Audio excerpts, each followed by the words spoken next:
ഭഗവാനെ ആത്മാർത്ഥമായിട്ട് സേവിക്കുന്നവർക്കെല്ലാം ഭഗവാൻ അനുഗ്രഹം നൽകുന്നുണ്ട്. എനിക്ക് ഭയങ്കര വിശ്വാസമാണ് കൃഷ്ണനെ. എപ്പം വന്നാലും ഞാനിവിടെ വന്ന് എനിക്ക് തൊഴുതിട്ട് പോയില്ലേ മനസ്സിന് സമാധാനമില്ല. ഗോവിന്ദ തിരുനാമ സങ്കീർത്തനം. ഗോവിന്ദ ഹരി ഹരി ഗോവിന്ദ ഹരി ഗോവിന്ദ ഹരി ഗോവിന്ദ. ദേവഗംഗയാകും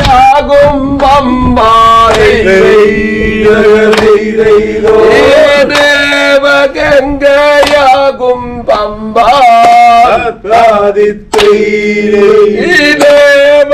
ദേവഗംഗയാകും പമ്പ തീരത്താറൻ മൂളാദേശേ.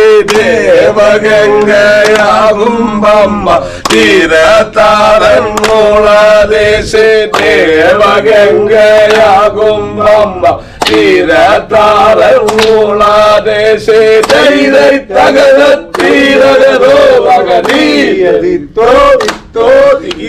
ദേവദേവൻ വാണാരുളൂ ദേവദേവൻ വാണാരുളോ. ദേവദേവൻ വാണാരുളും പുണ്യമാം ക്ഷേത്രം. ദേവദേവൻ വാണാരുളും പുണ്യമാം ക്ഷേത്രം.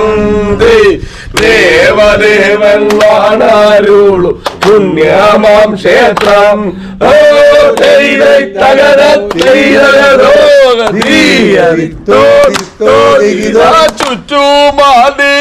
ചുറ്റുമാതിലാതിനാകം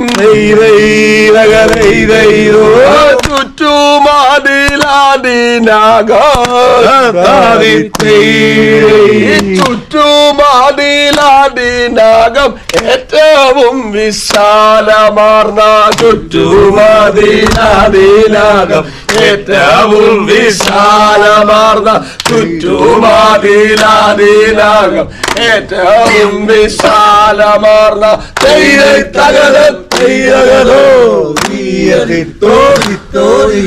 മുറ്റവും ചുറ്റത്തിടുന്ന മുറ്റവും ചുറ്റത്തിടുന്ന മുറ്റവും ചുറ്റത്തിടുന്ന ശ്രീബലിപ്പാദേ.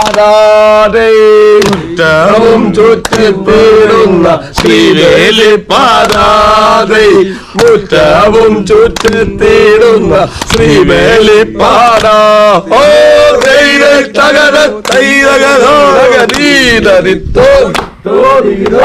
ഉത്തമ ഗോപുരങ്ങളും ഉത്തമ ഗോപുരങ്ങളും ഉത്തമ ഗോപുരങ്ങളും ഉപദേവാലയങ്ങളും. ഉത്തമ ഗോപുരങ്ങളും ഉപദേവാലയങ്ങളും. ഉത്തമ ഗോപുരങ്ങളും ഉപദേവാലയങ്ങളും.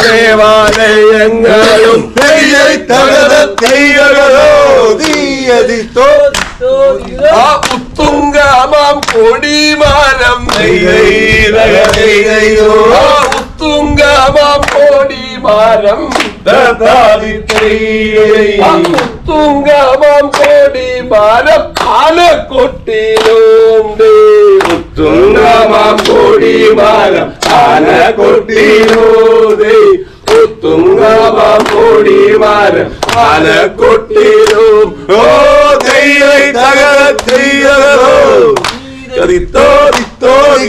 ശില്പകാല ചാതുര്യമായി ശില്പകാല ചാതുര്യമായി ശില്പകാല ചാതുര്യമായി വിളങ്ങിടും ശ്രീകോവിലിൽ. ശില്പകാല ചാതുര്യമായി വിളങ്ങിടും ശ്രീകോവിലിൽ. ശില്പകാല ചാതുര്യമായി വിളങ്ങിടും ശ്രീകോവിലിൽ.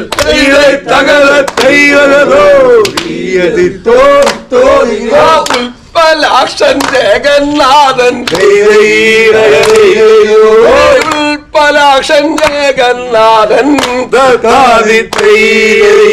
ഉൽപ്പലാക്ഷൻ ജഗന്നാഥൻ വിളങ്ങിടുന്നേരേ. ഉൽപ്പലാക്ഷൻ ജഗന്നാഥൻ വിളങ്ങിടുന്നേരേ. ഉൽപ്പലാശൻ ജഗന്നാഥൻ വിളങ്ങിടുന്നേ. ഓ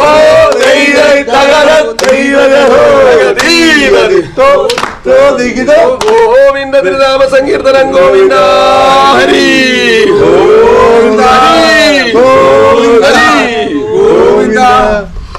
പ്രിയപ്പെട്ടവരെ, നമ്മളിപ്പോൾ നിൽക്കുന്നത് തിരുവാറന്മുള ശ്രീ പാർത്ഥസാരഥി ക്ഷേത്രത്തിൻ്റെ സമീപത്താണ്. വാർത്തകളും വാർത്താവിശേഷങ്ങളും ജീവിത പ്രാരാബ്ധങ്ങളും നൽകുന്ന സ്ട്രെസ്സിൽ നിന്ന് അല്പം റിലാക്സേഷന് വേണ്ടിയിട്ടാണ് നമ്മുടെ ഈ യാത്ര. പള്ളിയോടം സേവാസമിതി അവരുടെ ഓഫീസ് എവിടെയാണ്? ഇങ്ങനെ അങ്ങോട്ട് പോകണം. പാഞ്ചേരി എന്ന് പറഞ്ഞാൽ അതിൻ്റെ ഫ്രണ്ട് ഇതുപോലെ ഷീറ്റ് ഇട്ടിട്ടുണ്ട്. അത് തന്നെ പാഞ്ചജന്യം. ഇതിൻ്റെ ഈ അമ്പലത്തിൻ്റെ മുൻവശം ഇതാണോ? ഇത് ഇതിങ്ങനെ ചുറ്റിക്കിടക്കുവാണല്ലേ? എത്ര അതൊരു ഏരിയയിൽ വരുന്നതാണ് ഈ അമ്പലം? ഇത് എത്ര ഏക്കറാണ്? 3-4 ഏക്കർ കാണും. 5 ഏക്കറിനകത്തുണ്ടല്ലേ ഈ അമ്പലം? 3-4 ഏക്കർ കാണുള്ളൂ. അപ്പം ഇതിൻ്റെ അകത്തേക്ക് നമുക്ക് ക്യാമറ പോലുള്ള സംവിധാനങ്ങൾ കൊണ്ട് കയറാൻ പറ്റുമോ? അകത്തെ ഫോട്ടോ എടുക്കാൻ പറ്റില്ല. ഏറ്റവും അകത്ത് കയറി എടുക്കാനുണ്ട്. ഏറ്റവും അകത്തല്ല, ശ്രീകോവിലല്ല, എങ്കിലും ഇതിന്റെ ചുറ്റമ്പലത്തിന്റെ അകത്ത് കയറാൻ പറ്റും. അതിന് ആരുടെ പെർമിഷൻ എടുക്കണം ചേട്ടാ, അറിയോ? ആ ഓഫീസിൽ ചെന്നിട്ട് ചോദിച്ചാൽ മതി. പാഞ്ചജന്യത്തിന്റെ അവിടെ ഇതിന്റെ അകത്ത് ആദ്യം പള്ളിയോട് സമിതിയെ കണ്ടിട്ട് അല്ല, മാനേജർ ചോദിച്ചാൽ മതി. മാനേജർ പറഞ്ഞു. ഇവിടെ നമ്മൾ സംസാരിച്ച ചേട്ടൻ ഇങ്ങനെ ധാരാളം പുസ്തകങ്ങളൊക്കെ വിൽക്കാൻ വെച്ചിട്ടുണ്ട്. ഭക്തിസാന്ദ്രമായ പുസ്തകങ്ങൾ, മനോഹരമായിട്ടുള്ള ഫോട്ടോസൊക്കെ.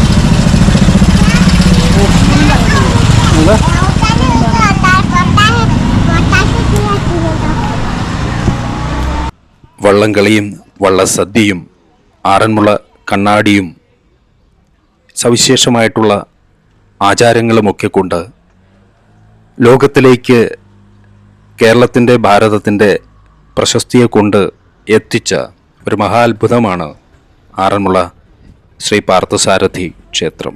തിരു ആറന്മുള എന്നുകൂടി ചേർത്ത് പറയണം. ആദ്യമായിട്ടാണ് നമ്മൾ ഇവിടെ വരുന്നത്. ഒത്തിരി കാര്യങ്ങൾ നമുക്കിവിടെ എക്സ്പ്ലോർ ചെയ്യണം. സംസ്കാരത്തെക്കുറിച്ച്, ആചാരങ്ങളെക്കുറിച്ച്, വഴിപാടുകളെക്കുറിച്ച്, പിന്നെ പല കരകളിൽ നിന്ന്, ഏകദേശം 52ഓളം കരകളിൽ നിന്ന് ഇവിടേക്ക് എത്തുന്ന വള്ളങ്ങൾ, അസമ്പന്നമായിട്ടുള്ള വള്ളസദ്യ ഒക്കെ നമുക്ക് ആസ്വദിക്കണം. അതിനായിട്ട് പോരാമോ കൂടെ സ്കിപ്പ് ചെയ്യാതെ മുഴുവൻ കാണണം. ഹരി ഓം നമോ നാരായണായ.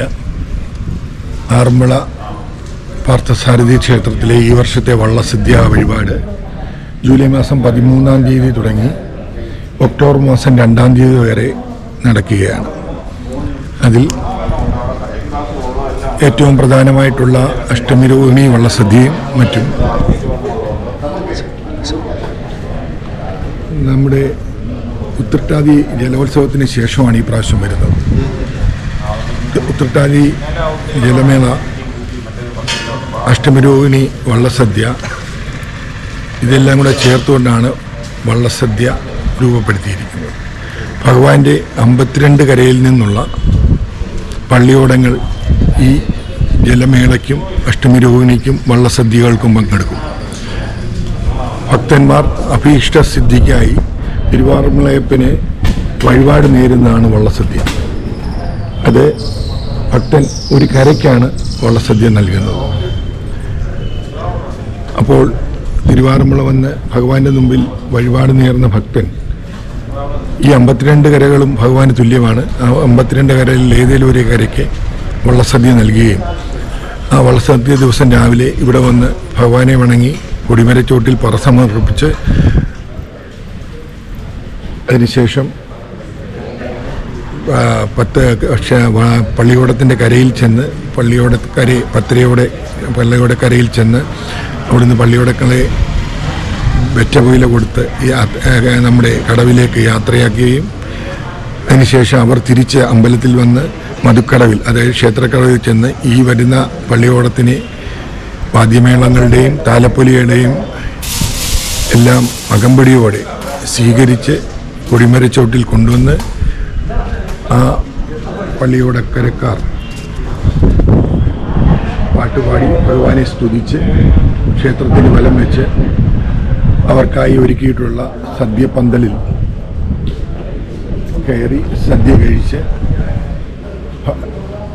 ആറന്മുള വള്ളസദ്യയുടെ പ്രാധാന്യം എന്താണെന്ന് പറഞ്ഞാൽ ഭഗവാൻ ആ പന്തിയിൽ ഇരിക്കുന്നു എന്നുള്ളതാണ് പ്രാധാന്യം.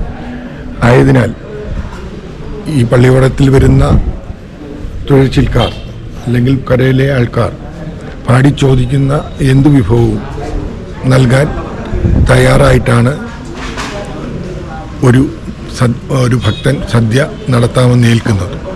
ആയതിനാൽ ഈ പാടി ചോദിക്കുന്ന എല്ലാ വിഭവങ്ങളും വിളമ്പി കൊടുക്കുക തന്നെ ചെയ്യും. അതിനുശേഷം ഭഗവാനും ഒരുമിച്ച് അവരുടെ കൂടെ ഇരുന്ന് ഉണ്ണുന്നു എന്നാണ് സങ്കല്പം. അതിനുശേഷം തിരിച്ച് കൊടിമരച്ചോട്ടിൽ വന്ന് പറ തളിച്ച് ആദ്യ പറ നിറയ്ക്കുമായിരുന്നു രാവിലെ. അത് പറ തളിച്ച് വീണ്ടും ക്ഷേത്രത്തിന് പ്രദക്ഷിണമായി ചെന്ന് നമ്മളുടെ ക്ഷേത്രക്കടവിൽ കൊണ്ട് പള്ളിയോടങ്ങളെ യാത്രയാക്കുന്നതോടുകൂടി ഒരു വള്ളസദ്യ സമാപനമാകും. ഇതാണ് വള്ളസദ്യ ഒരു ദിവസം നടക്കുന്നത്. ഇതിനകത്തിൽ പിന്നീടുള്ളത് അഷ്ടമിരോഹിണി വള്ളസദ്യ. അത് ഈ 52 കരകളിലും ഉള്ള എല്ലാ പള്ളിയോടങ്ങളും എത്തും. അതുകൂടാതെ 1,00,000-ൽ പരം ആൾക്കാർ പങ്കെടുക്കുന്ന വിപുലമായ ഒരു സദ്യയാണ് പള്ളിയോട സേവാ സംഘവും ദേവസ്വം ബോർഡും ചേർന്ന് ആറന്മുള ക്ഷേത്രത്തിൽ ഒരുക്കുന്നത്. ഇതിനെ ദൂരദേശങ്ങളിൽ നിന്ന് വരെ വളരെയധികം ഭക്തജനങ്ങൾ ഭഗവാന്റെ സദ്യ ഉണ്ണാൻ വേണ്ടി എത്താറുണ്ട് എല്ലാ വർഷവും. പിന്നെ ഉള്ള പ്രാധാന്യം ആറന്മുള ക്ഷേത്രത്തിനെ സംബന്ധിച്ചെന്ന് പറഞ്ഞാൽ തിരുവോണത്തോണി എന്ന് പറയുന്ന ഒരു സങ്കല്പമാണ്. തിരുവോണത്തോണി ഉത്രാടൻ നാളിൽ കാട്ടൂർ മങ്ങാട്ട് കണ്ടൂർ ആ ക്ഷേത്രത്തിൽ നിന്നും തിരിച്ച് തിരുവോണത്തിൻ്റെ അന്ന് രാവിലെ 6 മണിയോടുകൂടി ക്ഷേത്രക്കടവിലെത്തും. അപ്പോൾ ആ തിരുവോണത്തോണിയെ അകമ്പടിച്ച് സേവിക്കാൻ വേണ്ടി ഉണ്ടായതാണ് ഈ പള്ളിയോടങ്ങളെല്ലാം.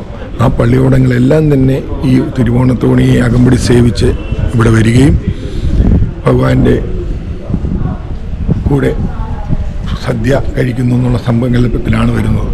സാർ, ഈ ഒരു ആചാരത്തിന് എത്ര കാലത്തെ ഒരു പഴമ നമുക്കറിയാൻ പറ്റും? നൂറ്റാണ്ടുകൾക്ക് പഴക്കമുണ്ടെന്നാണ് അറിയാൻ കഴിയുന്നത്.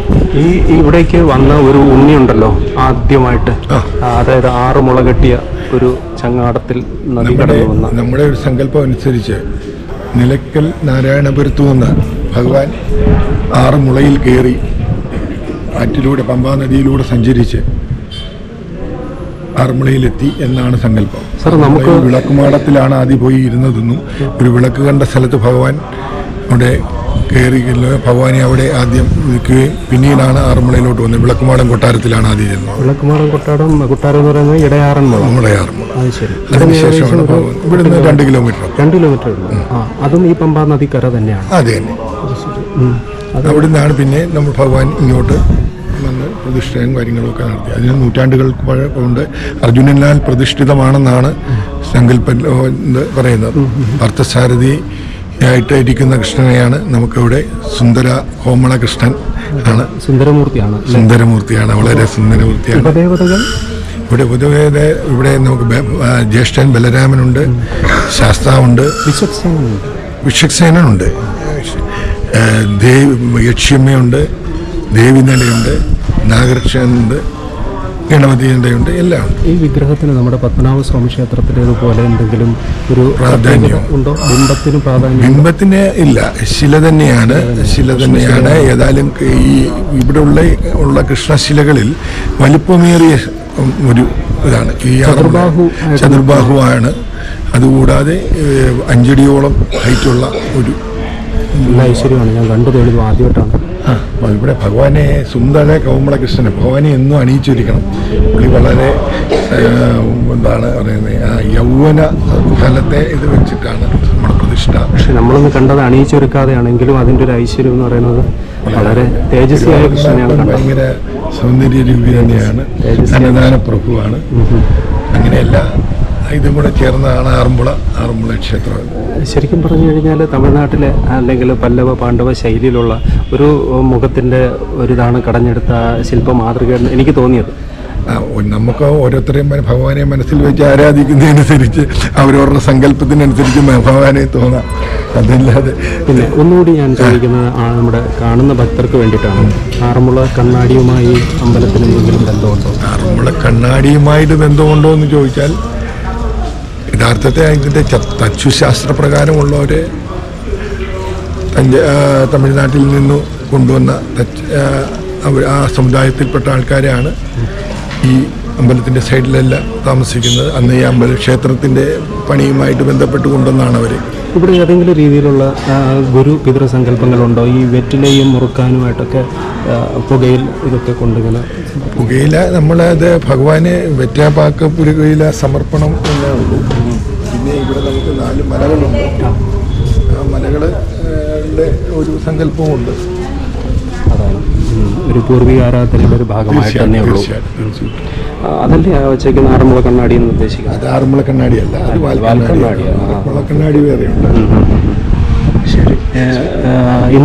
ഇന്ന് നടക്കാൻ പോകുന്നതിൽ ഇന്ന് ഒരു കരയ്ക്ക് മാത്രമേ ഉള്ളൂ സദ്യ. തെക്കേമുറി കിഴക്ക് എന്ന് പറയുന്ന കിഴക്ക് വശത്തുള്ള ഒരു കരയാണ്. ആ പള്ളിയോടം എത്തുന്നത് ആ കരയുടെ തെക്കേമുറി കിഴക്ക് പള്ളിയോടത്തിൻ്റെ പ്രതിനിധിയാണ് ഞാൻ. ദേവസ്വം ബോർഡ് ഉദ്യോഗസ്ഥനോടാണ് സാർ ഇവിടെ ചാർജ് എടുത്തിട്ട്. ഞാൻ ചെങ്ങന്നൂരാണ്. ഇപ്പോൾ വള്ളസദ്യ സ്പെഷ്യൽ ഡ്യൂട്ടിക്കായിട്ട് വന്നിട്ട്. അപ്പോൾ ഇത്രയും നേരം നമുക്ക് ഈ വിവരങ്ങൾ പറഞ്ഞു തന്നതിന് ഒത്തിരി നന്ദി. ഒരു കാര്യം കൂടി എനിക്ക് ഉൾപ്പെടെ ഉണ്ടായിരുന്നത്, ഈ വള്ളസദ്യയിൽ പങ്കെടുക്കുക എന്ന് പറയുന്നത് ഈ കരക്കാർക്ക് മാത്രമേ സാധ്യമാകൂ, അതേ ആര് വന്നാലും കഴിയുമോ? ഇല്ല, ഇത് നമ്മളൊരു ഭക്തൻ, നമ്മുടെ കല്യാണത്തിൻ്റെ കാര്യമൊക്കെ പറഞ്ഞ പോലെ തന്നെയാണ്. ഒരു ഭക്തൻ ഒരു കരയ്ക്ക് നൽകുന്ന വഴിപാടാണ്.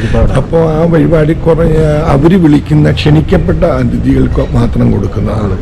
അല്ലാതുള്ള സദ്യ പള്ളിയോട സേവാ സംഘം ഇപ്പോൾ നിലവിൽ നടക്കുന്നുണ്ട്, പെയ്ഡ് പാസ് എന്ന് പറയുന്നത്. അത് അവരുടെ വെബ്സൈറ്റിൽ കൂടെ നിങ്ങൾക്ക് ബുക്ക് ചെയ്യാൻ കിട്ടും. വെബ്സൈറ്റിൽ കൂടെ കയറി കഴിഞ്ഞാൽ armulaboatrace.com എന്ന് പറയുന്ന സൈറ്റിൽ കയറിയാൽ പാസ്. പക്ഷെ അതിൽ 64 വിഭവങ്ങളുണ്ടാവും. എല്ലാ വിഭവങ്ങളും ഇത്രയും തന്നെ വിഭവങ്ങളുണ്ടാവും.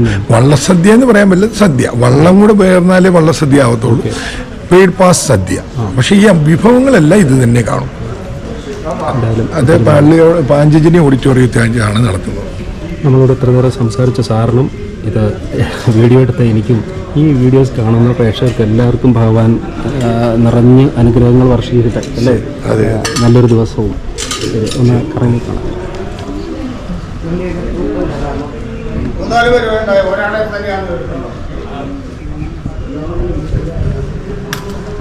പോറ്റി ഇതെന്ത് വഴിപാടാണ്? മഞ്ചാടി വഴിപാട്. ഇവിടെ കൊടിമരച്ചൂട്ടിലെ മഞ്ചാടി.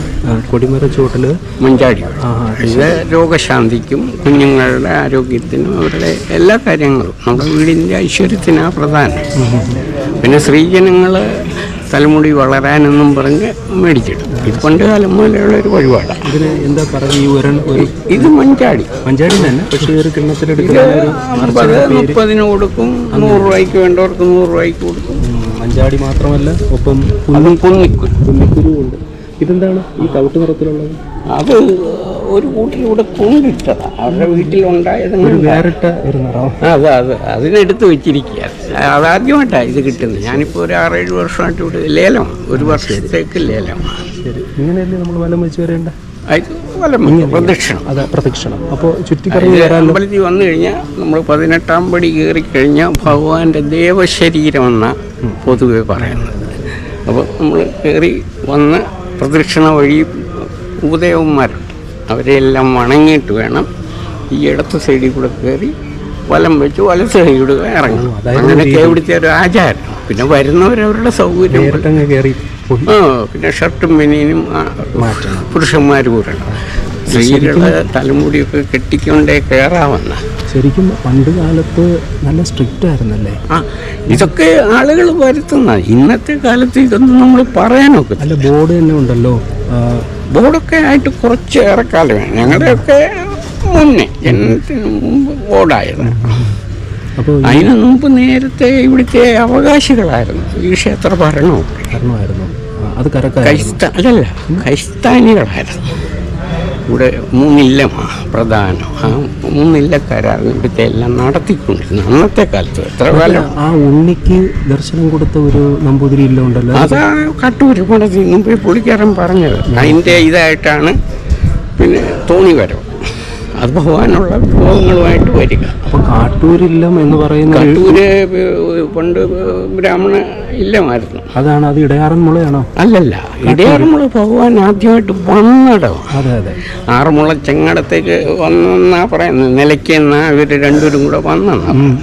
അപ്പോൾ അവർ ഈ ഇടയാറന്മുള എന്ന് പറഞ്ഞ സ്ഥലത്തൊരു വീട് അന്ന് ഒരു ചെറിയ അപ്പോൾ കയറി ചെന്നെ ഒരു പ്രായമായ 2 പേരുണ്ടായിരുന്നു. അപ്പോൾ അവർ വിളിച്ചിരുത്തി സൽക്കാരമൊക്കെ ചെയ്ത്. അപ്പം അത് ഈ ജ്യേഷ്ഠനായ ബലരാമൻ ആദ്യം വരുന്നത് ഇരിക്കാനായിട്ട് സ്ഥലം നോക്കി. അങ്ങനെ വന്ന് താഴെ ഇരുന്ന് അന്നത്തെ ഭൂമി ലെവൽ അവിടെ അങ്ങപ്പുറത്തോട്ട് താഴെ കുടിയിലായിട്ട് ഇവിടെ തന്നെ നമ്മൾ മതക്കെട്ടിനകത്ത് തന്നെ. അത് കാണാൻ ഞാൻ എങ്ങോട്ടാ ഇങ്ങനെ വലം വെച്ചോ അല്ല ഇങ്ങനെ നേരെ പോയാലും കാണാം. താഴെ മതിൽ കെട്ടി താഴെ അങ്ങോട്ടല്ല, അത് കടവിലേക്കാ. ഇങ്ങോട്ട് ഇവിടെ തന്നെ ഈ കാമ്പൗണ്ടിൽ തന്നെ ചോദിക്കാൻ ഞാൻ ഈ പ്രദക്ഷിണ വഴിയുടെ അടുത്ത് തന്നെ. അതെന്തെന്നാ ചോദിക്കേണ്ടത്? അത് ബലരാമസ്വാമി. ബലരാമസ്വാമി എവിടെയാണ്? ശരി. അപ്പം പുള്ളിക്കാരൻ ആദ്യം വന്നതായിട്ടാണ് സങ്കല്പം. അത് കഴിഞ്ഞാണ് ഭഗവാൻ വന്ന് ഇത് ഒറ്റ രാത്രി കൊണ്ടൊക്കെ പണിയുന്ന എത്ര കാലമെന്നും ആർക്കും ഒരു വിവരമില്ല. ഇതിൻ്റെ ചരിത്രമേ ഇല്ല. അർജുനന്റെ പ്രതിഷ്ഠയാണ്. അർജുനൻ പ്രതിഷ്ഠിച്ച പാണ്ഡവ ക്ഷേത്രങ്ങൾ 5 പേരും 5 പേരുടെ പേരില്ല അറിയപ്പെടുന്നത്. ഇവിടെ അർജുനൻ്റെ പേരില്ല അറിയപ്പെടുന്നത്. അർജുനൻ പ്രതിഷ്ഠ നടത്തിയെന്നാണ് ഒരു വയ്പ്. ഭക്തരുടെ വിശ്വാസം ഭഗവാൻ നമ്മളുടെ ഒപ്പം ജീവിച്ചിരിക്കുന്നു, നമ്മളോടൊപ്പം നടക്കുന്നു, നമ്മളോടൊപ്പം ഫുഡ് കഴിക്കുന്നു. ഇവിടുത്തെ കാര്യം പറഞ്ഞാൽ എല്ലാവരെയും സംരക്ഷിക്കുന്ന ഒരാളാണ്. അത് ശരി. ഈ വള്ളസദ്യ നടക്കുന്ന സമയത്ത് സദ്യ ഉണ്ണാനുണ്ടാവും. അതൊക്കെ പിന്നീട് പിൽക്കാലത്തുണ്ടായി വന്നതാണ്. ഈ വള്ളംകളി തോണി വരവിനെ സംരക്ഷിക്കാനായിട്ട് കരക്കാരുണ്ടാക്കിയതായി കളിവള്ളങ്ങൾ. അന്നത്തെ കാലത്ത് ചെറിയ ഓടി വള്ളങ്ങളെ പണ്ട് കാലത്തൊക്കെ ഈ കൊള്ളയൊക്കെ നടക്കുന്ന കാലത്ത് ഒരു കാലം തോണി വന്നപ്പോൾ അതിനെ തടസ്സപ്പെടുത്തിയത് പള്ളിയോടല്ല, പള്ളിയോടെ ഇപ്പോൾ ഉണ്ടായതാണ്.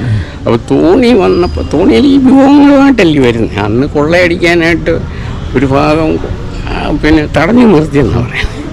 അപ്പോൾ ഈ അവിടെ ഉള്ള 3-4 വീട്ടുകാർ അന്നത്തെ പ്രഗത്ഭന്മാർ വള്ളത്തിൽ ചെന്ന് രക്ഷപ്പെടുത്തി അവരെല്ലാം ഓടിച്ചു. ചുണ്ടൻവള്ളം അങ്ങനെ ഈ വള്ളം ഉണ്ടായത്, ചുണ്ടൻ വള്ളം ഉണ്ടായത്. അത് സേന സത്യത്തിൽ അത് പിന്നിപ്പോൾ അതിനൊരു സംഘടനയുണ്ട്.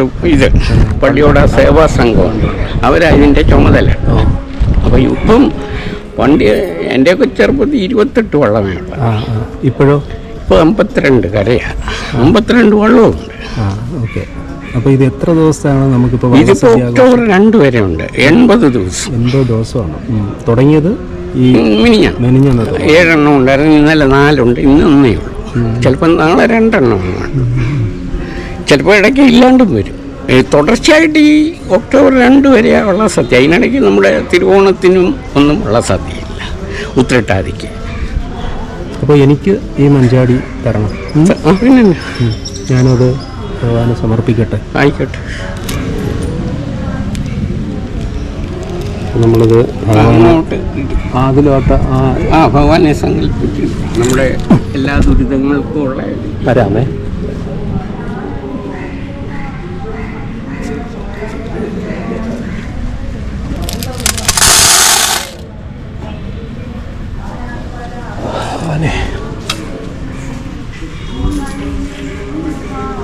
ഈ വള്ളസദ്യ ഒരു പ്രധാന വഴിപാടാണ് ഇവിടുത്തെ.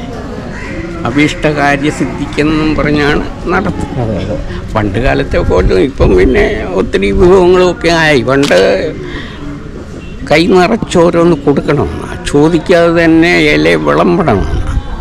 ഞങ്ങളൊക്കെ ചെറുപ്പത്തിൽ ഞാൻ വള്ളസദ്യ കഴിക്കാനാണ് വന്നേ. അവിടെ പോയി പേട് സദ്യ ഉണ്ടല്ലോ, അതിന്റെ കൂപ്പൺ എടുക്കാം. ശരി, പാഞ്ചജന്യത്തിൽ അവിടെ പോയി അതിന്റെ കൂപ്പൺ എടുത്തിട്ട് അതെപ്പോഴും ഉണ്ടല്ലോ. അതിപ്പോൾ ഈ സീസണിൽ തുടങ്ങിയതാണ്. ഇനിയിപ്പം KSRTCയുടെ ഈ പാക്കേജ് ഉണ്ട്. അപ്പോൾ അവർ ചിലപ്പോൾ 4 വണ്ടി 3 വണ്ടി മിനിഞ്ഞാന്ന് 4 വണ്ടിയിൽ ആളുകൾ അവർ ഈ പഞ്ചപാണ്ഡവ ക്ഷേത്രം ഒരു ദിവസം ഏതാണ് പഞ്ചപാണ്ഡവ ക്ഷേത്രം എന്ന് അറിയാമെങ്കിൽ പറയാം. ഇതിപ്പോൾ ഒന്ന് തിരുവാറന്മുള, അത് അർജുനൻ. പിന്നെ പുനൂരെന്നും പറഞ്ഞൊരു സ്ഥലമാണ്. ചെങ്ങന്നൂർ ഒരു 4-5 കിലോമീറ്റർ 6 കിലോമീറ്റർ കണ്ട് തെക്ക് മാറി അത് ഭീമൻ. പിന്നെ ഈ ചെങ്ങൻ അതും കൃഷ്ണൻ തന്നെയാണ്. എല്ലാവരും ഈ മഹാവിഷ്ണുവാണ്. അവരുടെ പാണ്ഡവരുടെ തേവാര ബിംബങ്ങളാണ് ഇവിടെ പ്രതിഷ്ഠ നടത്തി. അതെല്ലാം ചതുർബാഹു രൂപത്തിൽ. ചതുർബാഹു മഹാവിഷ്ണു തന്നെ, പക്ഷേ ഇവരുടെ പേരിൽ അറിയപ്പെടും. ശരി. പിന്നെ മറ്റൊന്ന്, പിന്നെ അവിടെ ചെങ്ങിന് തന്നെ 1 കിലോമീറ്റർ അങ്ങോട്ട് മാറി തൃച്ചിറ്റാട്ടൻ, അതാ പിന്നെ ധർമ്മപുത്ര ഭീമനെ അർജുനൻ, മൂന്നാമത്തെ ആളാ. ആ പേരൊന്നുകൂടെ പറഞ്ഞ തൃച്ചിറ്റാറ്റ്. അത് പിന്നെ ഇത് ധർമ്മപുത്രർ അർജുനൻ. ഭീമന രണ്ടാമത്തെ, അത് പുല്ലൂർ ഭീമസേന. ഇവിടെ അർജുൻ. ഓക്കെ.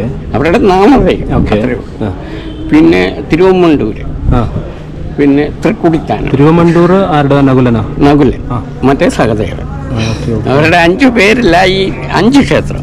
ബ്രാഹ്മണരൊക്കെ വന്നാൽ ഈ 5 ക്ഷേത്രങ്ങൾ ഒരു ദിവസം സന്ദർശിക്കും. ഒരു വാഹനത്തിൽ വരികയാണെന്നുണ്ടെങ്കിൽ നടക്കും. രാവിലെ മുതലേ അവിടുന്ന് തുടങ്ങണമെന്നാ. പിന്നെ ചിലരും ഇവിടുന്നാ തുടങ്ങി. ഇപ്പം ഈ സീസണിൽ ഈ പാണ്ഡവ ക്ഷേത്ര ദർശനം എന്നും പറഞ്ഞാൽ കൊടുത്തിരിക്കും. ശരി. കൊടിമരം അങ്ങോട്ട് ചായച്ചിട്ട ഭഗവാന്റെ പാദം വരെയുള്ള നീളം. അത് ശരി. അതാ ഇവിടുത്തെ ഒരു കണക്ക്. അതാ ഇത്രയും ഹൈറ്റ് വന്നില്ല. ഏറ്റവും വലിയ കൊടിമരം എന്ന് പറഞ്ഞാൽ കേരളത്തിലെ ക്ഷേത്രങ്ങളിലാണ്. കേരളത്തിലെ ക്ഷേത്രങ്ങളിലെ ഏറ്റവും വലിയ കൊടിമരം. പിന്നെ ഇതിനേക്കാൾ ഒരല്പം ഇതില് ഹരിപ്പാട്ട്, അത് സുബ്രഹ്മണ്യം. ബലിയിടാനിരിക്കുന്ന ആളാണ്. അതായത് എനിക്കിപ്പം 65 വയസ്സ് പ്രായമുണ്ട്. എൻ്റെ അച്ഛനാണ് ആദ്യം ഇവിടെ 1957 മുമ്പ് ഞങ്ങളുടെ അച്ഛനെ ഇവിടെ തുടങ്ങി വെച്ചതാണ്. അച്ഛൻ മരിച്ചിട്ട് ഇപ്പോൾ 21 വർഷമായി. ഞാനിപ്പോൾ ഒരു 25 വർഷം കൊണ്ട് ബാവിനിവിടെ ബലിയിടാൻ വേണ്ടി, കർക്കിടക ബാവിന് ബലിയിടാൻ വേണ്ടി ഇവിടെ ഇരിക്കുന്നുണ്ട്. അതായത് അതിനിടയ്ക്ക് ഓരോരുത്തർ ചിലപ്പം വന്ന് ബലിയിടാൻ വേണ്ടി തിരക്കുന്നുണ്ട്. അന്നേരം ഞാൻ വന്ന് അവർക്കും ഇട്ട് കൊടുക്കുന്നുണ്ട്. അതായത് ഇത് എൻ്റെ മകനാണ്. അവനാണ് എൻ്റെ കൂടെ പരിസഹായിട്ട് വരുന്നത്. രാജേഷ്. എൻ്റെ പേര് രാധാകൃഷ്ണൻ. തേനാലയത്തുമലയിൽ തെക്കേമല കോഴഞ്ചേരി. പിന്നെ 1957 ഞാൻ. അന്നേരം അച്ഛൻ അതിനു മുമ്പേ ഈ പ്രസ്ഥാനം ഇവിടെ തുടങ്ങി വെച്ചു. ഞാൻ ഇപ്പം 25 വർഷമായിട്ട് മുടങ്ങാതെ അത് എൻ്റെ കാർമ്മികത്വത്തിൽ അത് 1 വർഷം പോലും തടസ്സമില്ല. ഞാനത് നടത്തിക്കൊണ്ട് വരും.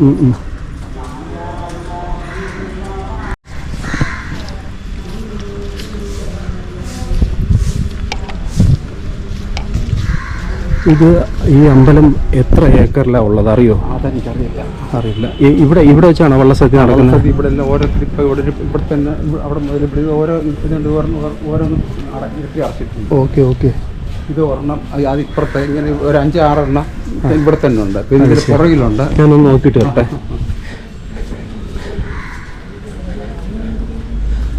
വള്ളസദ്യ നടക്കുന്ന ഓഡിറ്റോറിയമാണ് ഇങ്ങനെ കണ്ടു.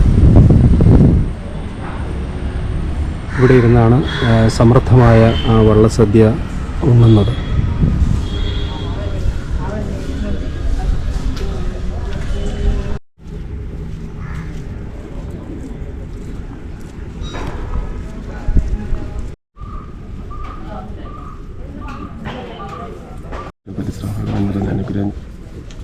ശരി, മാറാകട്ടെ. എവിടുന്നാ മേ വന്നേ? ഗുജറാത്തിൽ നിന്ന്.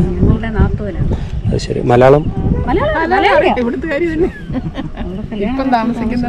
ആദ്യമായിട്ടാണോ ഈ ഭഗവാന്റെ സന്നിധിയിലേക്ക് വന്നത്? ആണോ? ചേച്ചി ആദ്യം വന്നേ? ആദ്യമായിട്ട് വന്ന ആരുമില്ല, ഞാൻ മാത്രമേ ഉള്ളൂ. എനിക്കിതൊരു അത്ഭുതമായിട്ട് തോന്നി. ഒരു നദിയല്ല, ഒരു കടലായിട്ട് തോന്നി. ശാന്തമായൊരു കടൽ, പൂജപ്പുര. അപ്പോഴേ ഇത് കണ്ടപ്പോ ഇതിന്റെ ഒരു ഭംഗി കണ്ടപ്പോ അങ്ങനെ തോന്നി പോയി. ഇവിടെ തൊട്ടൊന്നും ഇല്ലായിരുന്നു, ഇതൊന്നും ഇല്ലായിരുന്നു. ഈ പോച്ചയൊന്നും മണൽപ്പരപ്പ് മണൽപ്പരപ്പന്നേ ഉള്ളൂ. മണൽപ്പരപ്പ് വെള്ള സമയത്തില്ല, ഓണ സമയത്തില്ല. അപ്പൊ നിറയെ വെള്ളം. അവിടെ എല്ലാം സ്റ്റെപ്പ് അകത്ത് പണിതിട്ടേക്കുവാ. അവിടെ മുതൽ ഇങ്ങോട്ട് വെള്ളമായിരുന്നു. ഈ പുറ്റെല്ലാം പിന്നെ ഉണ്ടായതാ.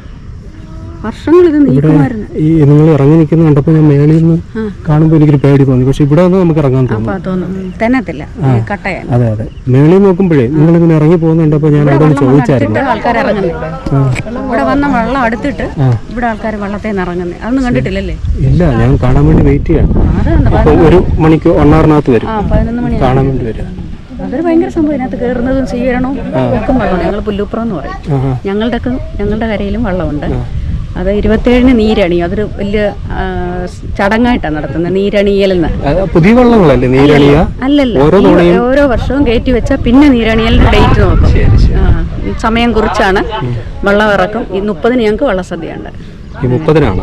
ഓക്കെ. അപ്പോൾ നിങ്ങൾ സത്യം പറഞ്ഞു കഴിഞ്ഞാൽ ഭഗവാന്റെ അതിഥികളായിട്ട് ഇവിടെ വരുന്നതാണ്, അങ്ങനെയാണോ സങ്കല്പം? ഞങ്ങൾ ഭഗവാന്റെ അതിഥികളല്ല, ഭഗവാന്റെ സേവകരായിട്ടാണ് ഞങ്ങൾ. അല്ല, നിങ്ങൾക്ക് ആണല്ലോ അങ്ങ് സദ്യ നടത്തുന്ന ആള്. ഭഗവാന്റെ ഇതിലല്ല, ഭഗവാന്റെ ഒരു സ്വരൂപത്തിന് തുല്യമാണ് വള്ളം. അപ്പം നമ്മൾ വള്ളസദ്യ നടത്തുമ്പോൾ ഞങ്ങളുടെ നാട്ടിൽ ഒരാൾ വള്ളസദ്യ നടത്തണം, വള്ളത്തിനെ സ്വീകരിച്ച് ഭക്ഷണം കഴിക്കുന്നവരെ ക്ഷണിച്ചു കൊണ്ടുവന്ന് ഇവിടെ ഭക്ഷണം തരുവാണ്. അല്ല, ഭഗവാന്റെ ഇതല്ല. അവർ ഭഗവാന് ചെയ്യുന്നു, ആൾക്കാരെ അവർ ക്ഷണിക്കണം. നമ്മൾ കല്യാണത്തിനൊക്കെ ക്ഷണിക്കുന്ന പോലെ തന്നെ. അതെ അതെ, അങ്ങനെ സങ്കല്പം. അപ്പം ആൾക്കൂട്ടത്തിലെ വള്ളത്തിലെല്ലാം ഭഗവാൻ ഉണ്ടെന്നുള്ള ഇതിലാണ് എല്ലാം കാര്യങ്ങൾ ചെയ്യുന്നത്. ഗുജറാത്തിൽ നിന്ന് വന്ന അമ്മ എപ്പം വന്നാലും ഞാനിവിടെ വന്ന് എനിക്ക് തൊഴുതിട്ട് പോയില്ലേ മനസ്സിന് സമാധാനമില്ല. ഗുജറാത്തിലുണ്ടോ കൃഷ്ണക്ഷേത്രം? ധാരാളം ഉണ്ടല്ലോ. ഉണ്ട്, അത് ഇവരൊക്കെ നടത്തുന്ന നമ്മുടെ കുറവാണ്. വീട്ടിലാരാധന. ചതുർബാഹുവായിട്ട് ഇവിടെ എന്താ പറയാനുള്ളത്? വള്ളസദ്യ ഒരിക്കലും കഴിച്ചിട്ടുണ്ടോ? ഒരു പ്രാവശ്യം കഴിച്ചിട്ടുണ്ട്. എങ്ങനെയുണ്ട്? സദ്യ എന്ന് പറഞ്ഞാൽ അത്ഭുതമാണ് നമുക്ക്. ഞാൻ എന്തായാലും വള്ളസദ്യ കഴിക്കും. പേട് സദ്യ അവിടെ പോയിട്ട് 61 കൂട്ടം കറികൾ. ഇത്രയും കഴിച്ചു തീർക്കാനുള്ള സമയം കിട്ടുമോ? എല്ലാം നമുക്ക് പേരിനേ ഉള്ളൂ, അല്ല ഒരുപാട് തരുന്നില്ല. വഴുതനങ്ങ മെഴുക്കുവരട്ടി അത് ഒരു പീസ്. അത് രുചിയറിഞ്ഞ് പോവാം. ഇപ്പൊ അവിടെ ഒരു കൊട്ട വഴുതനങ്ങ ആരോ നടക്കി വെച്ചിട്ടുണ്ട്. ഇവിടെ ഭഗവാന് വഴുതനങ്ങ മെഴുക്കുവരട്ടി ഫേമസ് ഇതാണ്, ഭയങ്കര പ്രധാനം. ഉപ്പി ചേർക്കത്തില്ല. അതിപ്പോ സദ്യ കിട്ടും. വള്ളക്കാരോട് ഇരിക്കണം, അവർക്ക് കിട്ടുമ്പോഴേ ഉള്ളൂ. വെളിയിലുള്ളവർക്ക് എപ്പോഴും കിട്ടത്തില്ല. നമുക്ക് നിൽക്കാൻ പറ്റില്ലല്ലോ. അതാണ്, ചോദിച്ചു നോക്കുക. ദൂരെ വള്ളസദ്യ ക്ഷണിക്കപ്പെട്ട കരക്കാർക്ക് കൊടുക്കുന്നതാണ്. സദ്യ കഴിക്കണമെന്ന് ആഗ്രഹിക്കുന്നവർ ഓൺലൈനിൽ പള്ളിയോടം സമിതിയുടെ സൈറ്റിൽ ബുക്ക് ചെയ്തിട്ട് വരണം. പിന്നെ ഇന്ന് ആ ഒരു ബുക്കിങ്ങും ഉണ്ടായിരുന്നില്ല. അപ്പോൾ സദ്യ കഴിക്കാനുള്ള സാധ്യത കുറഞ്ഞു എന്നെ സംബന്ധിച്ച്. പക്ഷേ ഇന്ന് സംഭവിച്ചത് മഹാത്ഭുതമായിരുന്നു. ഞാൻ ആ പന്തിയിലുണ്ട് കേട്ടോ, ഭഗവാന്റെ അടുത്ത്. ദേ മനോഹരമായ രുചിക്കൂട്ടുകൾ ആസ്വദിക്കാൻ. അത് കാണണ്ടേ? അടുത്ത വീഡിയോയിൽ നമുക്കത് കാണാം. അത്ഭുതങ്ങളുടെ ഒരു ലോകത്തെ കാണാം. നന്ദി.